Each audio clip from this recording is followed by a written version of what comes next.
Assalamu alaikum, Mr. Nahila Morales. Thank you for accepting our invitation. Welcome to the interview. I want to start by asking, who is Nahila Morales? Can you tell us briefly about your life? Walaikum salam wa rahmatullahi wa barakatuh. Thank you. It's an honor to be here. Nahila is the daughter of a Mexican family that come from a Catholic religious background. At the age 25, I moved to New York City.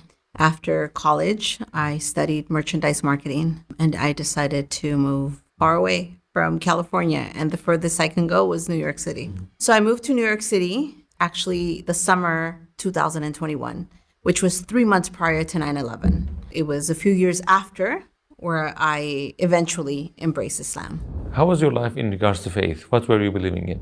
So I was born in a Catholic home. I never thought Jesus was God. I did have a very high level of respect for the Virgin of Guadalupe, which is the Virgin Mary in Mexico, because culturally in Mexico, the Virgin of Guadalupe has a very high level rank. We did go to church on special occasions, perhaps Sundays or a wedding, a baptism, but not necessarily on a regular basis. So since I was 7 years old, I always had curiosity of the 3-in-1. And there was a level of respect for my grandmother that I couldn't ask too many questions. And when I was growing up, I would ask her, why is it 3?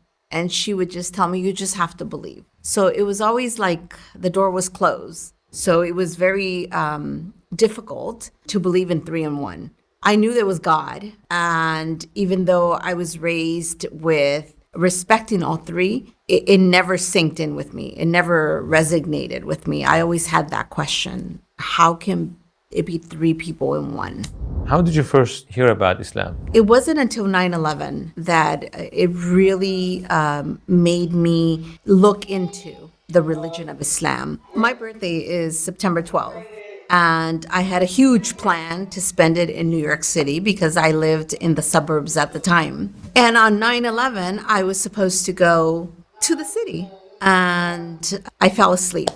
The train that I was supposed to take was the 1 or the 9 that went under the Twin Towers. If I didn't fall asleep, I most probably would have been under the Twin Towers because I was going to leave around 6:30. And when I woke up, my phone was ringing a lot and the TV was on. And when I first saw the first plane hit, I thought it was a movie. And I said, what is this? It was shocking and I wanted answers. And the news reporter kept repeating Allahu Akbar. And I said, what is Allahu Akbar? They kept saying terrorist and Islamic, and I had no idea what that meant. So for me, it was like I needed to find answers. But on the other hand, my family was calling. They were so scared and they were thinking about my safety. They wanted me to go to California. And all I wanted was to learn what Allahu Akbar meant. And I wanted to know, who are these terrorists and why are they here? And I became very angry as an American as well. I said, I need to find answers. I needed more. And that's really when the story begins. The city was a mess, for many, many months to come. But I started looking online, and I was very inquisitive. And the next step after this, I moved from New York and I moved to New Jersey. I only lived 3 blocks away from the mosque. So I started looking to visit a mosque. And then I found the mosque is like very close, walking distance. I might get a little emotional because this takes you back.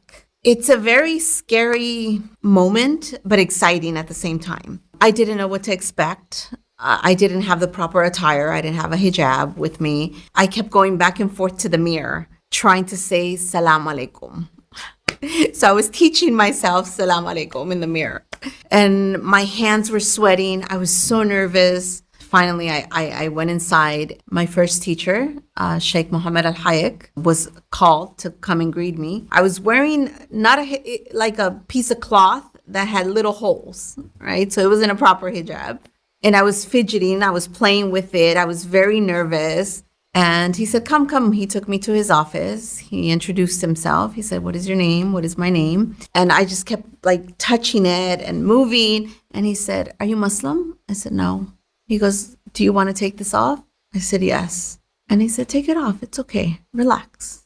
He said, there is a class today. You're welcome to come. And I came to the class, and every Wednesday, religiously, I would be in his class. And oftentimes we joke around, oh, I'm late. I'm on Muslim time. No, no, no, no, no. You're late because you're late. But Islamically, we have to respect each other's time.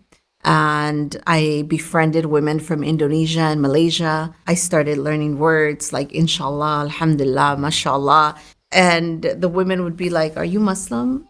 And I would be like, no, I'm not Muslim, but I'm learning. I put on the headscarf and I took pictures and I posted them. And my family said, what is this? And I said, oh, this is like the Virgin of Guadalupe. Like she has a veil.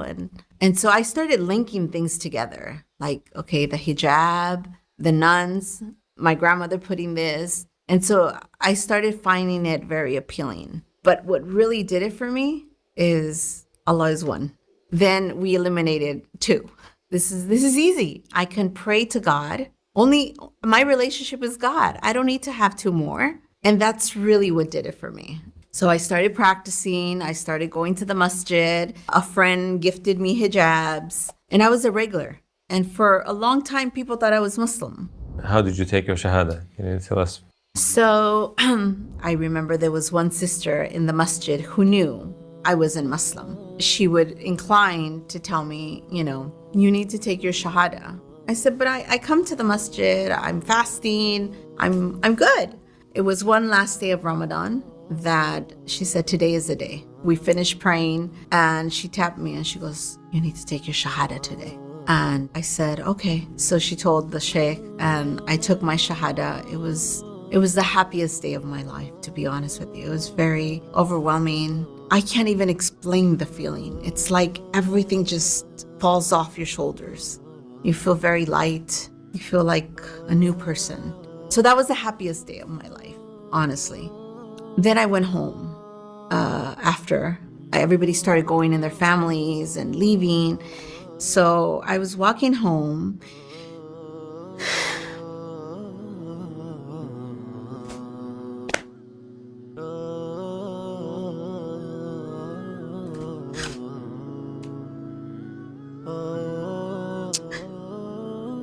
I remember I grabbed my prayer rug and I threw myself in sujood. And I felt very lonely. And I remember questioning if it was the right thing that I did the night before. It was sad, and my son didn't understand what was happening. And it hurts when I talk about it every single time. Because I know there's a lot of reverts, converts out there that go through the same experience. It was Allah that got me out of that. I remember going to the store and buying my son some candy after we had breakfast, and the day went on. How did your family and the people around you react to your conversion to Islam? I remember it was August, very hot. I was wearing a turtleneck, jeans, and a bandana, right? So long sleeve. And my family thought I was crazy. It's summer. Why are you dressed like this? I said, because I'm Muslim and I have to cover. It was very difficult for them to understand. In particular, one cousin. One cousin was very upset. I remember towards my end of that visit, I was walking in her house and she pulled my hijab and she slapped me. And she says, you're not Arab. You will never be Arab. Take this off. And then she went again to slap me again, and I held her hand. She's very devout Catholic. She goes to church every Sunday. She has huge image of the Virgin of Guadalupe. And I held her hand and I said, would Jesus be happy with you if you hit me? This is your teaching? So she stopped and she said, get out. I don't want to see you. Get out. So she kicked me out. This is my closest cousin, like my sister. The next year when I came with abaya. Now I came fully dressed. Abaya, hijab. Everybody was shocked. They said, what is this? Why more covered? What's happening to you? Who is changing your mind? I remember by the third visit, my grandmother pulled me aside and she asked me if I was happy. And I said, yes, I'm very happy. She says, okay, do as you wish. And she told my family, leave her alone. She is not drinking, she's not smoking, she's not outside at night, she's taking care of her son. She dresses okay, it's okay. Eventually, she accepted me and she asked the whole family to respect my new faith. Did any member of your family become Muslim after being inspired by you? Ironically, the one person I never thought would become Muslim became Muslim, and that was my mother. I don't have the best relationship with her, but I remember I did an interview on Spanish channel, and she saw me with a headscarf. She had never seen me. She saw me with a headscarf, and she said, "Oh, you're dressed like the clone. Are you Muslim?" And I said, "Yes." So I was very afraid to actually give her dawah. I don't know. So I gathered books in Spanish and a Quran in Spanish and information in Spanish, and I shipped it to California. And she started reading, and she eventually took her shahada. So can you tell us about what you felt about the hijab? Many Western people see this as a restriction, but you loved it. So why do you think is the reason that you loved it from the beginning? I felt a sense of liberation. Like, I felt the hijab liberated me completely. I have the power to choose who sees me and who doesn't. Unlike a billboard that's selling alcohol and it's a woman that's half naked, to me, this is oppression. To me, this is liberation. So after you become Muslim, did you have any extraordinary event that you felt incredible closeness to Allah? It was Hajj. My son and I did Hajj in 2018. So I remember we went, and I remember we were doing tawaf. He said, "Okay, now, we're going to go touch the Kaaba." And we touched the Kaaba, and then I'm feeling like I'm getting cramp. Like I said, "Andrew," and I started getting an anxiety attack. And I started crying. I said, "Oh my God, they're going to crush me." And so he grabbed my hand, and it opened. There was a man in white. He grabbed his hand, and it opened like the sea opened for Musa. And we went, and he left. The man left. I said, "Where is he so we can thank him?" He was gone. I don't know what it was. Was it an angel? But it was from Allah. It was in seconds. And I remember I was crying because I felt like I was going to get crashed. And all of a sudden, like Allah took me out of that. What was the main thing that convinced you that Islam is 100% the truth? I think the one thing that really convinced me that Islam was the truth is that the Quran has not been changed and that millions memorize it. I've never heard millions memorizing the Bible. So for me, that was a miracle. It's not a little book. It's a pretty big book. So it really caught my attention. Just on this point, I want to ask you, what would you like to say to a Mexican that is watching you right now?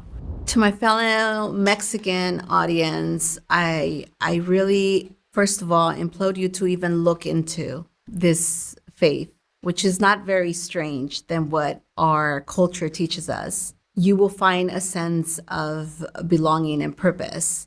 It is important to not let those feelings asleep. Make sure that you feed your curiosity, ask questions, make sure that you read and you educate yourself from correct sources like this website. It's important for us to find answers.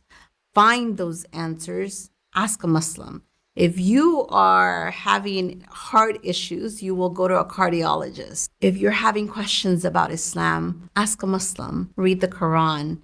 Learn about our beloved Prophet, peace be upon him. As you pointed out, many reviewers are asking after they become Muslim, do I have to abandon my culture, leave my culture background behind because I love my family, I love my culture? Do I have to have an Arab name? Or Arab dressing. So what would you like to say to people who have such concerns? So there's a lot of misconceptions, unfortunately. A couple years ago, there was a sister that took her Shahada and she planned it to take it on December 25th. So on Christmas Day, she planned it. And normally we get together on this day so people don't feel lonely. They have a sense of family if they choose not to go and celebrate for whatever reason, whether it's that their family drinks a lot of alcohol or what have you. So we had a gathering where she was going to take her Shahada. She invited her non-Muslim family, her father, her sister. She's American, white American.